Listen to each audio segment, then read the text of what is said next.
Olá, você que entrou para ver essa live, ela é com a professora, doutora, livre-docente da USP, Luciana Maria Caetano.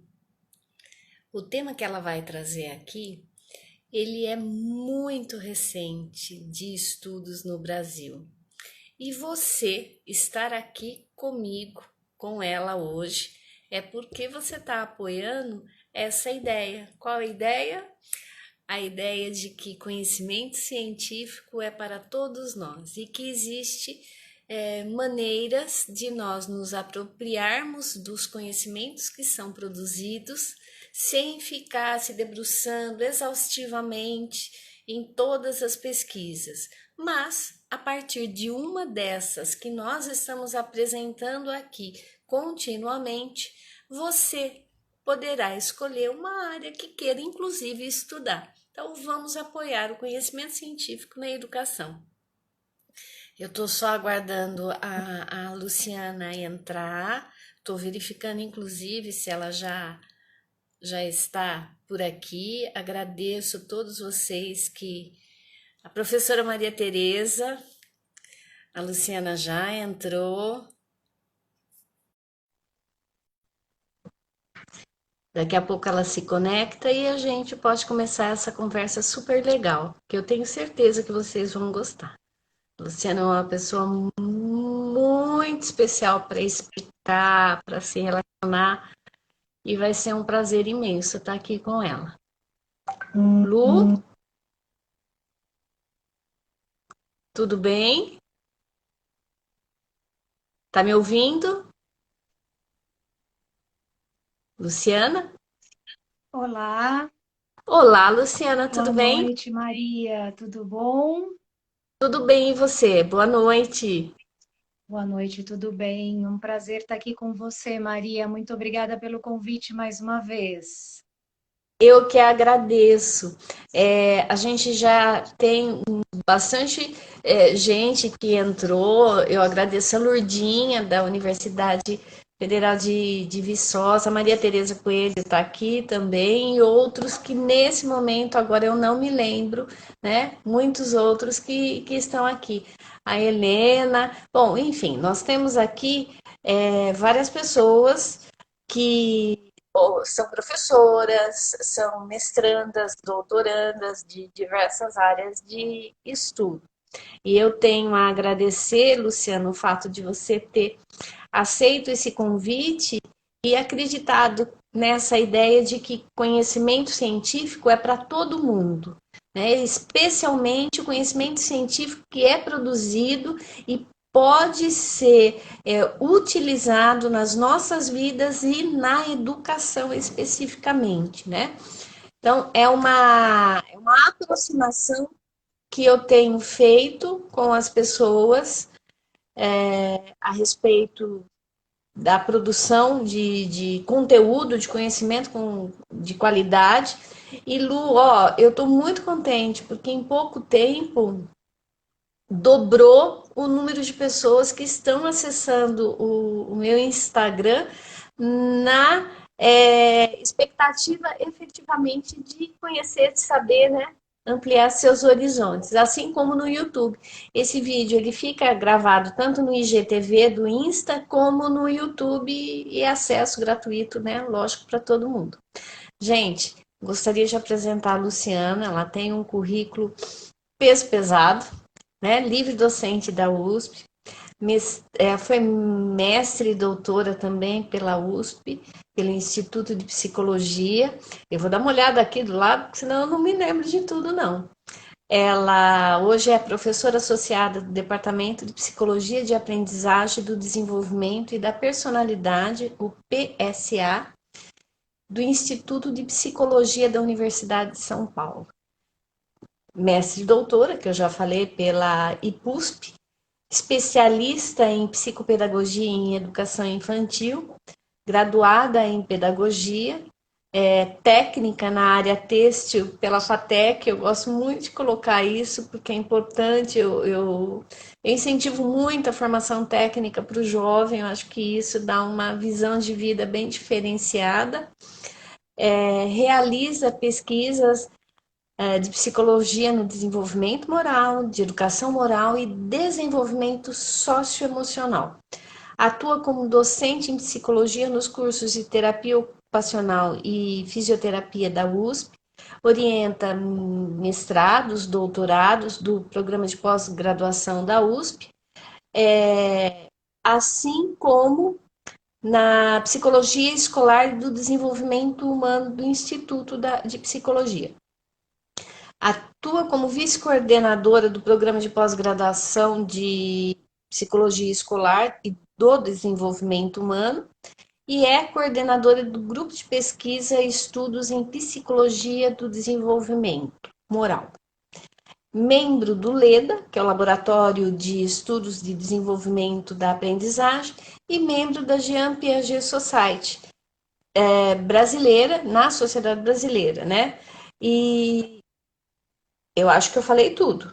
Membro da Jean Piaget Society e da Sociedade Brasileira de Psicologia do Desenvolvimento. Desculpa, esqueci esse detalhe. A Luciana me introduziu, me apresentou a Jean Piaget Society no ano de defesa do doutorado dela.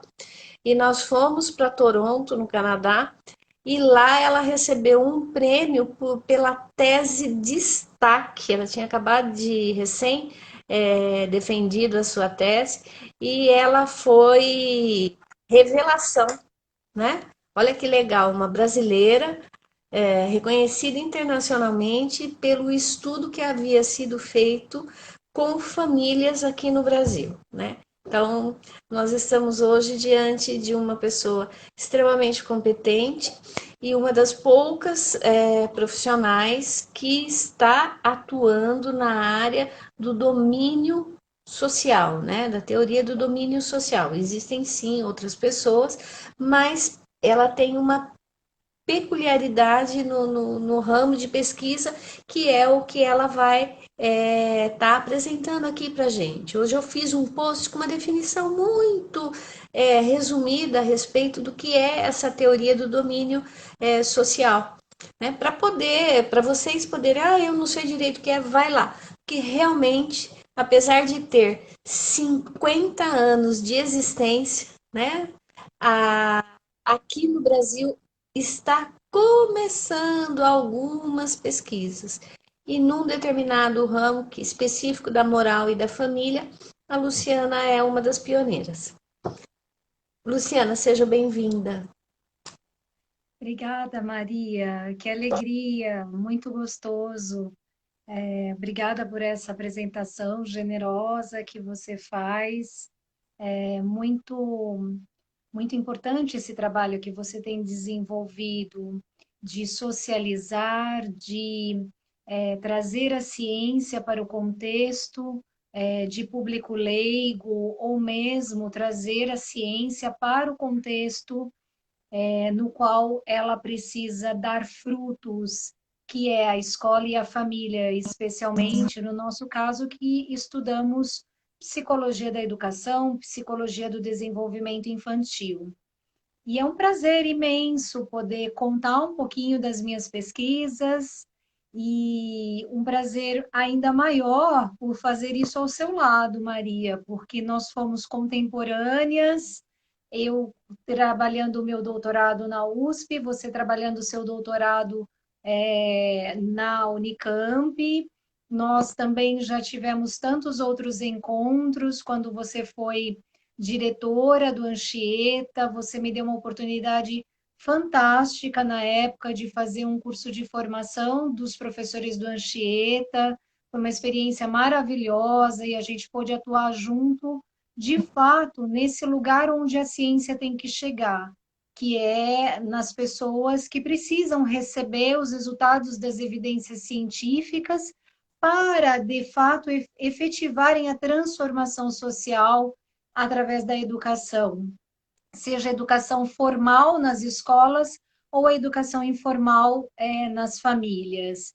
Isso Então, mesmo. para mim, é só alegria poder dividir essa hora aqui com você e com as pessoas que separaram essa horinha para conversar conosco, e eu agradeço imensamente. Já vi passar por aí também algumas alunas minhas de mestrado, doutorado, e principalmente a professora Maria Tereza Costa Coelho de Souza, cuja presença me honra imensamente por ter sido minha orientadora de mestrado e doutorado, e a primeira pessoa que me incentivou imensamente que eu me debruçasse sobre a teoria do domínio social, fosse para a Jean Piaget Society como pesquisadora de doutorado naquela época ainda, e depois disso, não, Maria, nós voltamos a Rochester para podermos trabalhar uma semana em pesquisa com a professora Judith Smetana, uma das pessoas que são expoente dessa teoria que a gente vai conversar aqui, a teoria do domínio social. Isso mesmo. E eu tive a honra de trazer Smetana para o Brasil durante 2 eventos. O primeiro Seminário Internacional de Psicologia do Desenvolvimento Moral, por mim promovido na USP, e depois o segundo seminário, e nos dois ela esteve presente, e você também estava lá com a gente, né, Maria? Então é uma conquista, uma alegria muito grande poder, nesse momento, trazer as contribuições que são, de fato, muito significativas dessa perspectiva teórica e absolutamente pautáveis de aplicação, tanto na escola quanto na família. Muito obrigada mais uma vez. Imagina, eu que agradeço. Além de tudo, gente, eu gostaria de enfatizar duas coisas. Ela é uma amiga muito querida, mais um ser humano incrível. E eu não sou a única a achar isso, porque os alunos, as pessoas aqui já começaram a se manifestar, porque é uma pessoa que realmente tem um carisma e uma generosidade e humanidade no acolhimento, que até hoje eu sou grata, tá, Lu? Então, daqui a pouco a gente rasga mais seda, mas é de coração, viu, Luciana? É de coração, gosto muito de você, né? E aí agora eu vou pedir para que você explique para a gente o que é essa teoria do domínio social, qual que é o impacto na nossa vida, por que é importante a gente conhecer essa nova área de estudos que está despontando no nosso país. O que você pode falar para a gente? Maria, primeiro, a amizade é recíproca, você sabe disso. Essa é uma construção partilhada contigo, né? Desde, como eu disse a vocês, desde da época que nós fomos contemporâneas, estudando, porque sempre ao estudarmos psicologia do desenvolvimento moral, embora você tenha estudado a psicologia econômica no seu doutorado, mas nós tivemos uma formação de base que foi comum, que foi a teoria de Jean Piaget. Então, nós estávamos sempre trabalhando conjuntamente, ora bebendo da fonte de Piaget e de todo o conhecimento de Piaget lá no laboratório de psicogenética da Unicamp, ora bebendo da mesma fonte no LEDA, né, o laboratório que você citou, que hoje eu tenho honra de ser uma das professoras do laboratório.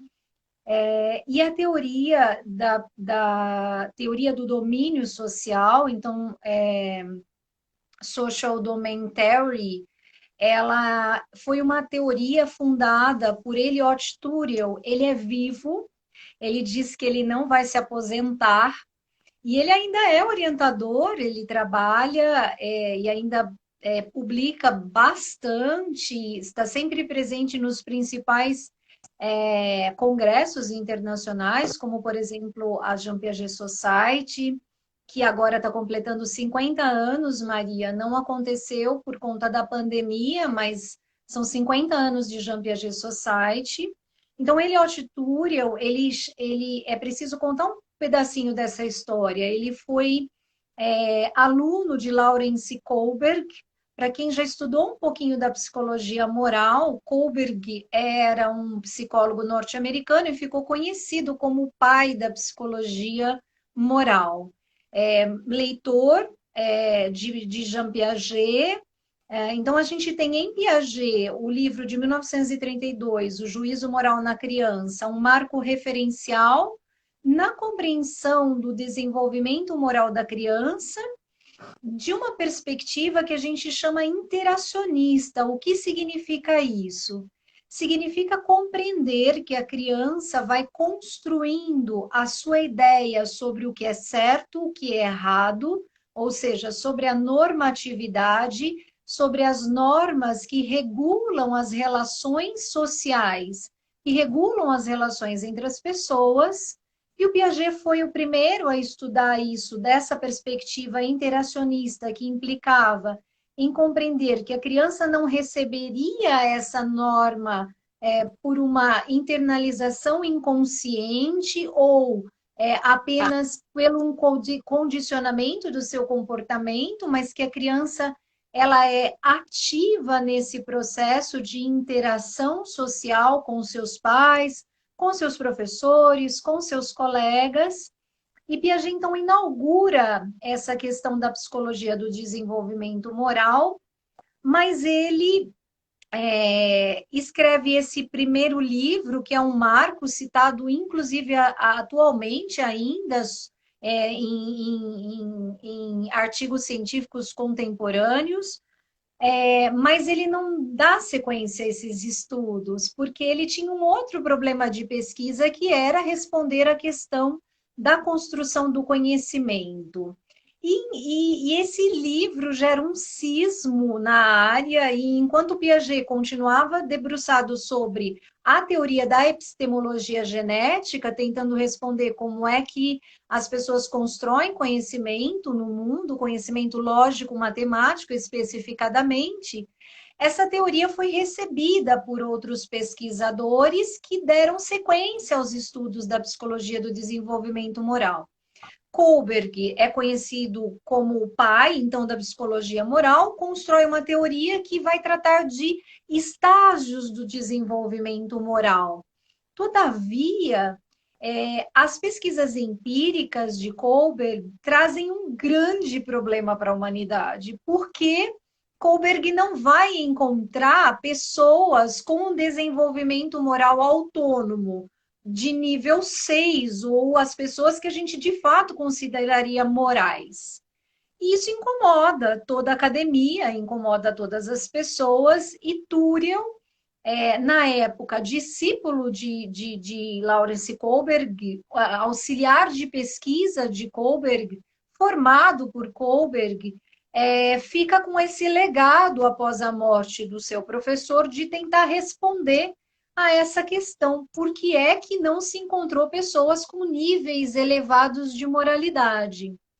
E para responder esta questão, Turiel elabora então a sua proposta da teoria do domínio social, cuja premissa, cuja questão primordial é não pensar em desenvolvimento moral do ponto de vista de estágios de desenvolvimento, como teria feito Kohlberg.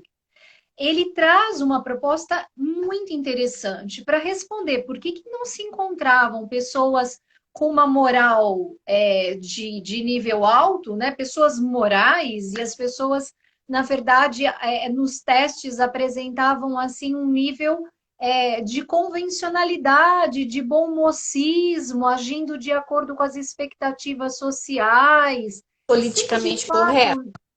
Oi? Poderia citar um exemplo do politicamente correto?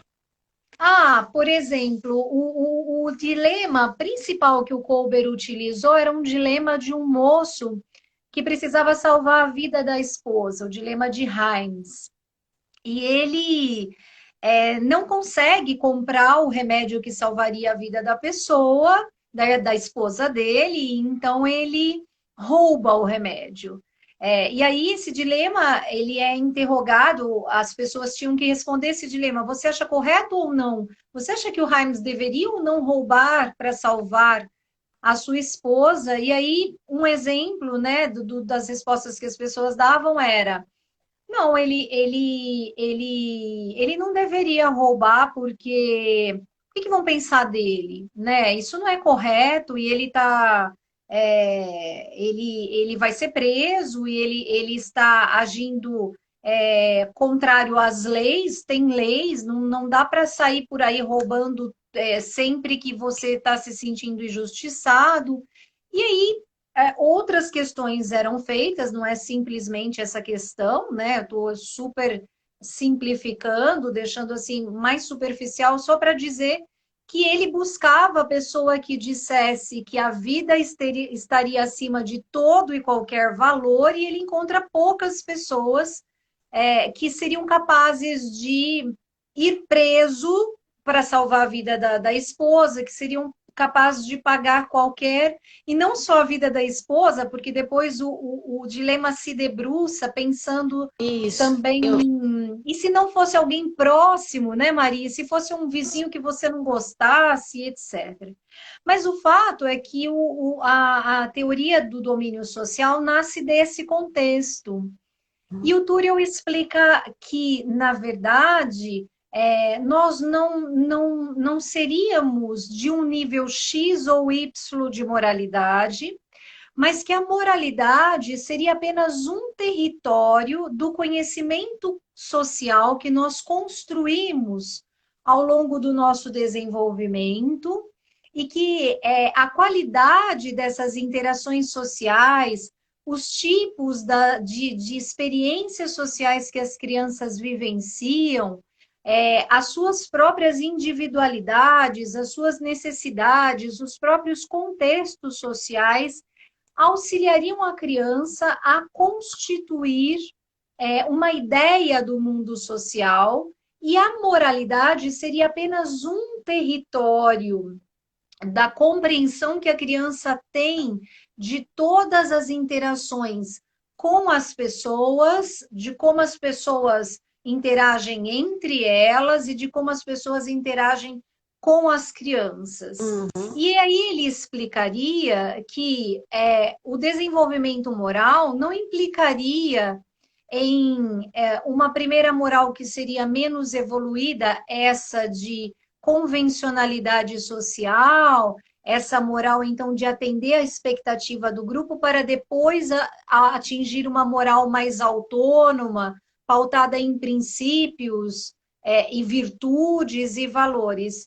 Ele diria assim, na verdade, o tempo inteiro, mesmo para criança pequenininha, o território da moral, ele existe concomitantemente com outros territórios, outros domínios, que a palavra domínio a gente traduz o domain para domínio, e a gente acaba o que é exatamente domínio, mas a ideia é realmente de território. É como se o território do conhecimento psicológico se subdividisse em outros territórios que coexistem. E aí a grande contribuição que ele tem é de apresentar a ideia de que crianças muito pequenininhas já conseguiriam diferenciar ao menos dois territórios, Maria: o domínio moral e o domínio convencional. E aí ele apresenta uma novidade para o campo, porque ele consegue comprovar com uma quantidade significativa de dados empíricos que até mesmo crianças pequenas, por volta de 3 anos, já seriam capazes de diferenciar, ainda que rudimentarmente, o que é da ordem da moral e o que é da ordem das convenções. Olha que interessante, mesmo pequenas. E por que Sim. isso? E como que a criança consegue ter esse discernimento, essa diferenciação?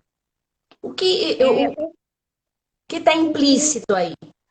os pesquisadores, na verdade, aí ele dá sequência na produção da teoria ao lado de dois pesquisadores, que são Larry Nucci e Judith Smetana.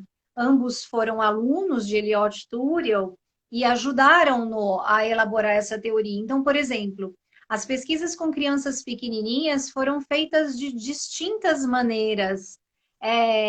Com histórias que eram contadas para elas e perguntado depois para elas o que elas pensavam dessas histórias, observação da atitude delas em em escolas, em playgrounds, ao lado da família.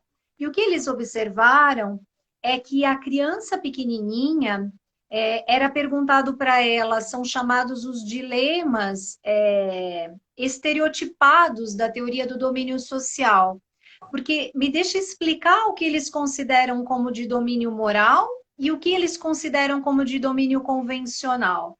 Então, o território do domínio moral diz respeito a todas as normas, as regras, as situações que têm como consequência o causar dano ao outro, ou situações de injustiça, ou situações de causar prejuízo no outro. Então, o dilema que eles utilizavam com as crianças, eles mostravam, por exemplo, uma vinheta em que um amigo estaria batendo no outro. Então, esse é o dilema mais clássico de domínio moral. Quando eu gero um dano físico no outro, certo? E aí eles perguntavam para as crianças, isso está certo ou está errado? E as crianças respondiam, não, isso está errado, isso está errado. E aí eles faziam outras perguntas que vão caracterizar, então, os critérios de quando um evento social é denominado de domínio moral. Quais são esses critérios? O mais importante é que mesmo quando eles perguntavam para a criança assim, ah, você está dizendo que é errado o amiguinho bater no outro, mas e se a sua professora disser que está tudo bem você bater nele? E se a sua mamãe disser que está tudo bem você bater no seu irmão?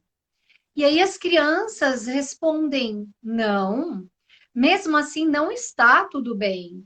Não pode, porque faz dodói, porque machuca, porque ele vai chorar ou porque ele vai ficar triste. Então, quando uma criança ou um adolescente ou um adulto, ele identifica uma situação nas interações sociais que é de domínio moral, essa situação ela é considerada errada por essa pessoa que está julgando a situação, errada e é justificado esse erro dessa consideração de que essa atitude está errada pela preocupação com o outro. A outra característica é que se tratam de julgamentos prescritivos, portanto obrigatórios e que independem da situação. A criança vai sempre dizer que bater no outro está errado, mesmo se a autoridade autorizar, mesmo se houver uma regra dizendo que tudo bem bater no outro, e a criança vai dizer que se ela tivesse em um outro lugar qualquer que não tivesse essa regra, ainda assim a regra valeria. Então, a gente tem uma independência do papel da autoridade, a gente tem uma generabilização da regra para todo e qualquer contexto, e a gente tem também uma universalidade das questões que são consideradas por uma criança ou por um adolescente ou por uma pessoa como de domínio moral. E a gente replicou essas pesquisas aqui no Brasil, sabe, Maria? E, de fato, uma mestranda sob minha orientação, a Daniela Munerato, ela replicou essa pesquisa e ela encontra essas mesmas respostas, tanto em crianças a partir de 2 anos. A gente aplicou um teste para ver a condição de acurácia linguística da criança, se a criança conseguia entender a história que a gente estava contando para ela. A gente usa desenho e ela encontra, assim, numa amostra de 60 crianças, as crianças consideram. A história que ela contava era de uma criança que batia na outra, e depois ela tinha uma outra história que ela contava, que era comer macarrão com a mão. E as crianças consideraram bater no amigo mais errado. Se a professora dissesse que estava tudo bem bater, elas diziam, olha que interessante, não está tudo bem. E aí algumas crianças diziam assim, a minha professora nunca vai deixar eu bater no amigo. Elas, imagina, crianças pequenininhas, elas questionavam a pesquisadora. Acho que você está errada, porque a minha professora não ia falar isso. Dizia o nome da professora, né? A fulana não vai dizer isso. Então, por outro lado, o outro exemplo que eu dou para vocês, né? Comer macarrão com a mão. Essa é uma regra que não gera prejuízo em ninguém. Essa é uma regra que algumas sociedades comem com a mão mesmo. Essa é uma regra que depende do combinado, e as crianças pequenininhas diziam assim: macarrão vai sujar a mão, mas pizza a mamãe deixa comer com a mão, banana eu como com a mão. Então, as crianças identificavam a diferença desse território, que diz respeito, de fato, às regras que dependem do contexto, as regras que dependem do combinado ali de determinado grupo social e que, inclusive, podem ser modificadas se o grupo social concordar com isso. Então, Nossa, essa é a primeira grande ideia que a teoria do domínio social traz, e respondendo lá ao Kohlberg, né, concilia a ideia de que há determinadas situações que a gente consegue fazer sobrepor o domínio moral. E há situações em que a gente acaba optando pelo julgamento de domínio convencional. Então, não seria o fato de sermos ou não morais em um nível X ou Y, mas que o tempo inteiro, a cada nova situação, a cada novo momento do desenvolvimento, a criança terá condições, e aí vem a parte legal que a gente vai começar a conversar, né? A depender das intervenções que ela vivencia, a criança terá condições de, mais vezes, com maior frequência, sobrepor o domínio moral ao outro domínio, no caso convencional. convencional. Nossa, que fantástico. Olha, Lu, muitas pessoas estão se manifestando aqui e super interessadas nesses aspectos, nessa teoria do domínio que você está apresentando, né? E a Maria Tereza falando, né, da importância do contexto para poder analisar isso. E agora, Luciana, por exemplo, uma criança pequena de 3 anos, ela viola a regra. Como é que fica essa questão da violação? Porque ficou claro que ela conhece o prejuízo, né, da violação de uma determinada regra, como não pode bater, porque vai chorar, vai fazer dodói, etc e tal. E no momento, se é que você pode responder isso agora, ou eu estou interrompendo a sua fala, você pode colocar essa pergunta, essa resposta no momento mais adequado. Não, é super adequado. E é isso mesmo. Crianças pequenas, quanto menores, elas tendem a violar mais frequentemente as regras. E aí inicia todo o papel importantíssimo da intervenção, tanto da intervenção parental, ou seja, familiar, quanto da intervenção escolar. Inclusive, na pesquisa que eu estava citando para vocês, da Daniela, ela levanta dados em escolas diferentes, e uma das escolas tinha um trabalho focado nessa condição de construção socioemocional da criança. De fato, as respostas dessas crianças, dessa escola, apresentaram uma tendência a serem respostas mais ampliadas, no sentido de dessa escola que as crianças dizem, não, minha professora não falaria essa regra, não falaria jamais que pode bater no amigo. Então, as pesquisas, e essa é a grande contribuição, assim, para as minhas pesquisas aqui no Brasil, da teoria do domínio social, quando eu me interessei pela teoria, foi quando do meu doutorado que eu investigava concepções educativas morais de pais e mães brasileiros. E eu acredito que a contribuição da teoria do domínio social para a psicologia é muito interessante, é muito relevante, São 50 anos de dados empíricos sobre diferentes conteúdos, como exclusão,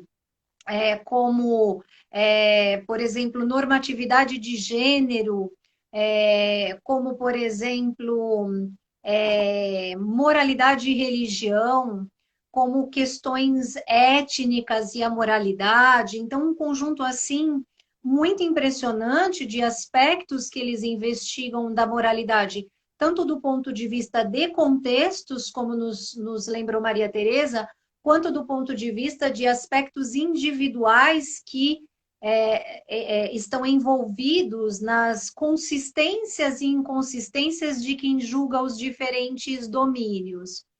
Mas o fato que eu gosto, na minha percepção como pesquisadora brasileira, é para mim muito interessante a relação entre a teoria do domínio social e a parentalidade, que tem sido meu tema de pesquisa, né? A questão da orientação parental, do contexto familiar. Eu me debruço sobre esses dois contextos, família e escola, como espaços de desenvolvimento moral. E então, ao pensarmos os domínios, as pesquisas mostram de parentalidade que há uma tendência muito maior de conflitos nas relações parentais, nos domínios de convencionalidade e nos domínios pessoais. Eu já falei um pouquinho do domínio convencional, ficou Sim. faltando falar do domínio pessoal. O que seria o domínio pessoal? É o domínio que não passa pela avaliação nem do grupo social, nem das consequências para o outro, e é o domínio onde se encaixam as decisões, as situações sociais que não são certas e nem erradas, mas que dependem da escolha do sujeito. Então, um exemplo simples: preferências, gostos, como, por exemplo, o comprimento do cabelo, cor do cabelo, quem é meu amigo, vou escolher meus amigos e etc. E aí a gente começa a encontrar algumas divergências de dados encontrados nos Estados Unidos e nos países em que eles fazem as pesquisas transculturais e os dados que nós temos encontrado aqui no Brasil. Eu tenho uma pesquisa já publicada em 2019, em que a gente mostra, por exemplo, a dimensão da legitimidade da autoridade parental. E a gente investigou adolescentes de classes sociais desfavorecidas, de periferia aqui da Grande São Paulo, e eles legitimam a autoridade dos pais em todos os domínios. Então, um perfil de um adolescente que se mostra na pesquisa absolutamente obediente. E ele responde que o pai vai escolher a roupa, vai escolher o amigo, e que o pai sabe o que é melhor para ele. E ele legitima a autoridade do pai no domínio convencional, no domínio dos pais, né? Pensando em parents, então do adulto da relação. São adolescentes de 11, 12, 13 anos, e um momento em que a gente encontra resultados de adolescentes já demandando, pelo menos, uma maior liberdade nas questões de domínio pessoal, de escolhas. Mas os nossos dados aqui no Brasil têm demonstrado que as intervenções parentais, uma das principais falhas que acontece é que os pais, quando eles trabalham com as intervenções junto aos filhos, eles não definem as intervenções a partir dos domínios. Nós temos respostas a uma pesquisa bastante grande que a gente está concluindo agora, que a gente pergunta para crianças, adolescentes, universitários, pais e professores, uma regra de casa e uma regra da família. Uma regra da família e uma regra da escola. E as respostas, o que acontece se você não cumprir essa regra? A gente pergunta. E as respostas na família são sempre assim: vou levar uma bronca, ou a minha mãe vai ficar brava, ou a minha mãe vai me bater, ou vou ficar de castigo. E as pesquisas da teoria do domínio social, Maria, mostram que as crianças tendem a obedecer mais quando elas recebem as explicações do que elas têm que fazer de acordo com o domínio. Então, quando você diz para o menino que acabou de estapear o irmão, né? Olha como que o seu irmão está se sentindo. Veja, seu irmão está chorando. Isso não se faz. Olha o que você fez, olha como ele está se sentindo. Essa é uma intervenção que está atrelada ao domínio, pois se domínio moral implica em mostrar a consequência no outro, essa é um Sim. tipo de intervenção que a mãe faz, levando a criança a entrar em contato com a dor do irmão ou do amiguinho na escola. Não são as respostas parentais que a gente encontra aqui, e nem sempre as respostas na escola também. Há uma tendência dos adultos da relação no nosso país a dar respostas que não se encaixam em nenhum domínio, do tipo, não faça mais isso, pare de fazer isso, ou se você fizer isso, vai te acontecer aquilo. E normalmente a ameaça não tem nenhuma relação com a Aqui. regra quebrada. Então, Entendi. a gente encontrou ali nas crianças pequenas os dados parecidos com os norte-americanos, mas nas pesquisas com crianças mais velhas, a gente tem encontrado poucas respostas de domínio moral pensando isso na relação com a parentalidade. Nossa, que coisa interessante. Essa pesquisa que a Luciana está comentando, eu li Concepções Educativas Morais de Crianças e Adolescentes, diálogo entre a teoria do juízo moral de Piaget e a teoria do domínio social de Turiel. É muito interessante. E aqui eu tenho certeza que a Lurdinha Barreto vai entrar em contato com você, já convidando. A Lurdinha é da Universidade Federal de Viçosa, foi aluna da Maria Tereza, né? E para te convidar para fazer uma roda de conversa lá com as famílias da educação infantil. Já vou até antecipar que eu sei que ela vai estar entrando aí. Luciana, mas que é assim, a teoria do domínio social, não que ela venha negar aquilo que já foi apresentado, mas ela vem trazendo contribuições significativas para uma melhor compreensão do desenvolvimento moral, né? Mostrando tanto a questão convencional, pessoal, aquilo que você falou, territórios que nós transitamos cotidianamente e que as pessoas vão se manifestando e se influenciando mutuamente, tanto no desenvolvimento da criança quanto no desenvolvimento de si próprio. Quando você estava falando a respeito das coisas que eu decido, as questões do domínio pessoal, eu pensei inclusive, Lu, em relação ao consumo, porque existe alguns comportamentos que são, eu não diria irracionais, mas eles são sem nenhuma consciência.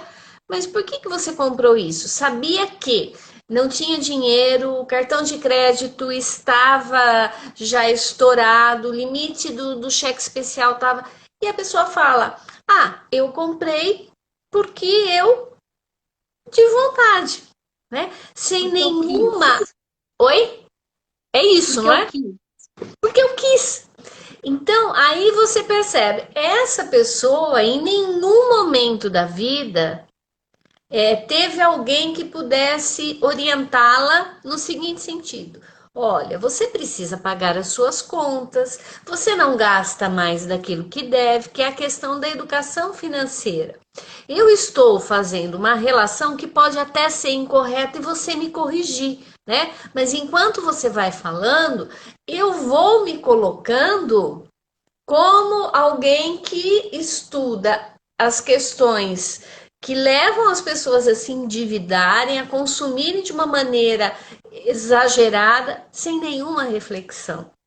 Como você falou, ninguém falou para essa criança que não pode bater no irmão porque dói, porque chora e essa relação inexiste. Tô errada no meu raciocínio? Não, você tá completamente certa, como eu citei anteriormente, no caso das pesquisas parentais, elas revelam que quando a intervenção do adulto ela leva em consideração esses diferentes territórios do conhecimento social, ou seja, quando a gente está falando de conhecimento social, a gente está falando exatamente das informações que a criança constrói ao observar como as pessoas agem umas com as outras, ao observar como as pessoas agem com ela, ao interagir com as pessoas e ao observar a sociedade e as relações que acontecem nessa sociedade.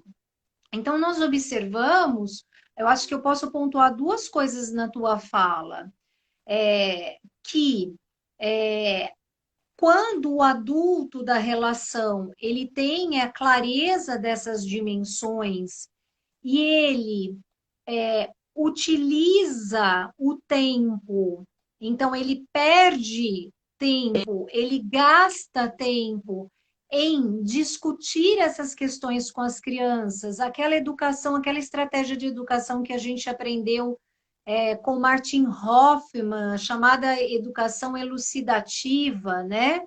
Que é a ideia de que toda norma precisa ser explicada, a criança precisa entender por que é que você está dizendo que aquilo é certo, por que que ela está dizendo que aquilo está errado. E nesse sentido, nós também já tínhamos isso em Piaget. Piaget chamava esse tipo de relação de cooperação entre o adulto e a criança. Piaget dizia que era preciso que as crianças encontrassem com adultos colaboradores com ela. Uhum. E que nesse sentido, esse adulto colaborador, essas pesquisas da teoria do domínio social mostram que é aquele que, de fato, como você disse, para ajudar a criança a pensar, ok, por que é que você quer comprar isso? E talvez a pergunta da criança, da resposta da criança vai ser, porque os meus amigos têm. E Sim. é uma resposta totalmente de domínio convencional, não é? Os teus amigos têm, está na moda, é o que todo mundo está dizendo que é para ter. Então, são respostas típicas de domínio convencional. E aí, você pode trazer isso, veja, você vai fazer uma escolha pessoal, você vai ter que escolher, né? Tá chegando o Dia das Crianças, então você vai escolher. Se você ganha esse presente agora, você né? Então você vai ajudando a criança a estabelecer essas relações com os domínios. E na medida em que você pontua essas características todas, a criança vai tendo cada vez mais elementos para coordenar estes domínios e para pesar os domínios, porque é isso que a gente precisa fazer. Muitas situações, eu acho que essa situação também das escolhas financeiras, elas são daquilo que a teoria chama de domínios multifacetados. Então, Hum. nem todas as situações elas são facilmente distinguidas e diferenciadas dentro de domínio convencional, moral, pessoal e ainda tem o prudencial que eu não falei para vocês, que são todas as questões focadas na saúde do indivíduo. Então, por exemplo, vamos gastar dinheiro para fumar, né? Fumar tem uma dimensão prudencial, fumar faz mal para a saúde, né? Está definido pela Organização Mundial de Saúde. E aí eu preciso ponderar, do meu ponto de vista moral, se eu gasto esse dinheiro com cigarro, esse dinheiro falta para minha família em que dimensão. Isso é do domínio moral, né? Quando eu penso que a organização financeira da minha casa, ela repercute não só nas minhas escolhas, como também da minha família. Então, E na nesse sentido, qualidade. a gente tem um caso claro, né, de domínio multifacetado. Esse modelo da teoria do domínio social serve para a gente, de fato, melhorar as reflexões sobre isso. E aí, finalmente, né, Maria, eu falei aqui um pouco da contribuição para as pesquisas de parentalidade, mas eu acho muito importante a aplicabilidade da teoria dos domínios para a educação moral. Então, a gente observa que quando o professor faz um trabalho sistematizado com os domínios em sala de aula, as crianças têm maior condição de pensar o próprio ambiente socioemocional que elas estão vivenciando, porque elas têm, de fato, em sua mão toda uma condição cognitiva de pensar sobre aquelas situações. E a lógica que é oferecida para as justificativas dentro dos domínios, as pesquisas mostram que as crianças tendem a se sentir convencidas desta lógica. Faz sentido para elas, mesmo para as crianças menores. Elas conseguem perceber esse sentido que tem essa organização dos domínios. Nossa, é muito interessante como o desenvolvimento moral ele pode ser visto desdobrando-se, né? Tornando-se cada vez mais claro. E assim, digamos que são pesquisas ao longo só de 50 anos, né? Sim, Isso é por isso que a gente não pode parar de estudar. E a gente não pode considerar que uma teoria é imutável. Evidente, eu sou piagetiana, gente, a minha formação é essa. No entanto, eu não posso fechar os meus olhos as pesquisas que vieram com a base de Piaget e que foram delineando mais coisas. Algumas mostram caminhos um pouco diferentes daqueles que Piaget adotou. Mas ele, com certeza, ele é um dos gênios da nossa civilização ocidental, se não do mundo, assim como Einstein. Nada desmerece o trabalho que ele fez. No entanto, eu preciso ver como foi encaminhado o desdobramento de vários aspectos daquilo que ele estudou, especialmente o do campo moral, que traz essa contribuição assim fantástica. Luciana, assim, nós estamos tendo, a Maria Tereza pediu licença, agradeceu, parabenizou, ela teve que sair, e muitas pessoas aqui gostando muito, a gente tem muito doutorando, mestrando aqui conosco hoje. E nós temos 6 minutos para a gente bom, poder falar um pouco mais e finalizar. Quando faltar 2 minutos, eu faço assim para você, porque a gente precisa finalizar. Mas a fala foi perfeita, muito didática, organizada. É impossível não compreender isso depois de assistir você falando, explicando o que é essa teoria do domínio social. Muito obrigada. eu queria dizer assim que o Turiel, o fundador da teoria, professor Smetana, Larry Nutt, não concordam comigo, mas eu considero a teoria do domínio social muito piagetiana. Inclusive, esse foi o tema da minha livre docência, da minha tese de livre docência. Eu escrevo exatamente sobre as convergências e as divergências entre as duas teorias. Isso deve sair em breve em livro, né? E eu convido assim quem quiser depois se aprofundar do ponto de vista teórico. É claro que aqui os exemplos foram para que a gente pudesse de fato trazer isso para uma realidade mais concreta. A teoria tem suas complexidades, sim, mas eu concordo com você, Maria. Eu também tenho essa formação piagetiana e eu vejo, sim, que a teoria do domínio social trouxe, especialmente na quantidade de dados empíricos, e esses dados, eles dizem sobre as continuidades e as descontinuidades do desenvolvimento através dos domínios. Eu acho que isso é muito bonito, porque o Turiel diz que as crianças, elas desenvolvem caminhos dentro de cada domínio. Os domínios, eles se desenvolvem, sim, ao longo da idade das crianças, e a continuidade está em que sempre, seja em que momento do desenvolvimento, é possível as crianças diferenciarem, as pessoas diferenciam e percebem a existência desses distintos territórios, mas essa percepção dos domínios, elas vão se tornando cada vez melhor elaboradas, e conforme o desenvolvimento cognitivo, afetivo, vai se ampliando ao longo da vida da pessoa, ela vai tendo condições ainda melhores de lidar e coordenar esses domínios.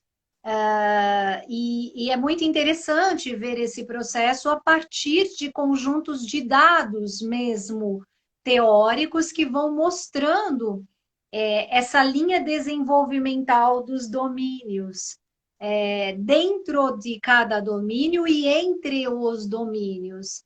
E isso, então, quem quiser depois conhecer um pouco mais, foi o que eu desenvolvi nessa tese de livre docência, mas eu defendo essa tese de que a teoria é piagetiana, na sua base epistemológica, ao menos, no pensamento da moral como um construto universal, essa dimensão, essa necessidade que nós temos de compreender que quando a minha ação vai gerar prejuízo no outro, sim, nós estamos no território da moralidade. E esse outro, né, Maria, não necessariamente o outro da nossa espécie. Nós já passamos da hora de superar esse nosso antropomorfismo, acreditarmos que as outras espécies estão à nossa disposição. Já passou da hora da gente considerar este outro, não só o outro que ainda nascerá nesse planeta, as novas gerações, mas o outro expresso na jaguatirica que queima no Pantanal, o outro que está presente na floresta amazônica, que é dilacerada pelos interesses capitalistas. Todos esses são os outros que nós não temos direito, com nossas ações, de prejudicarmos. É o cachorro que é abandonado, é o gato que, enfim, é a É vida, a né? máscara que eu não uso no Covid, É a né, má. como uma escolha pessoal, e que não é pessoal, porque você pode ser assintomático e levar o vírus a alguém que seja de risco ou que esteja desnutrido, vulnerável, não é? E é isso mesmo. Gente, 1 minuto. Luciana, muito obrigada. Eu sei que você tem uma agenda assim muito complicada, mas você teve esse momento aqui especial para com todos nós. Eu agradeço imensamente e deixo as últimas palavras para você. Gratidão por essa oportunidade de que a gente faça um pouco de conversa sobre moral, tão necessária nesse momento que nós vivenciamos, e também que a gente possa continuar defendendo a importância da ciência para que as nossas relações sejam mais justas, mais esperançosas, mais coordenadas, e que pese sempre para nós o bem-estar comum, como um dia Piaget deixou claro para a gente lá no seu livro de 1932. Obrigada, Maria. Foi muito bom estar aqui com você. Obrigada a todos que participaram. Gente, vai Gratidão. acabar. Fiquem com Deus. Gratidão a todos. Lu, até a próxima. Tchau. Até, Maria. Tchau, tchau. Obrigada.